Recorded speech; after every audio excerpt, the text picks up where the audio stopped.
Petugas dari Dinas Pertanian dan Ketahanan Pangan Kota Palembang melakukan pemeriksaan pada penjual hewan kurban. Inspeksi dilakukan untuk memastikan kondisi kesehatan serta kelayakan hewan kurban sesuai syarat Islam sehingga layak dikonsumsi. Usia minimal hewan kurban sapi 2 tahun, sementara kambing minimal 1 tahun. Hal itu bisa dilihat dari jumlah gigi tetap.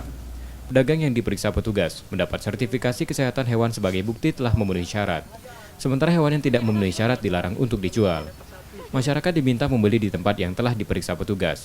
Masyarakat juga harus berhati-hati dengan maraknya penjual hewan kurban dadakan mendekati Hari Raya Idul Adha. Penjual yang belum memenuhi syarat, ya ini kita tegaskan kepada mereka untuk tidak dijual. Makanya kepada masyarakat kami berharap ya, yang untuk mengorban, pertama belilah di tempat ya yang jelas ya untuk menjamin baik kesehatan hewannya maupun secara syar'i ya memenuhi syarat. Tahun lalu tercatat sekitar 6.600 ekor sapi dan 7.000 ekor kambing yang diperdagangkan untuk Hari Raya Kurban. Tahun ini jumlah tersebut diperkirakan menurun separuhnya sebagai dampak dari pandemi COVID-19.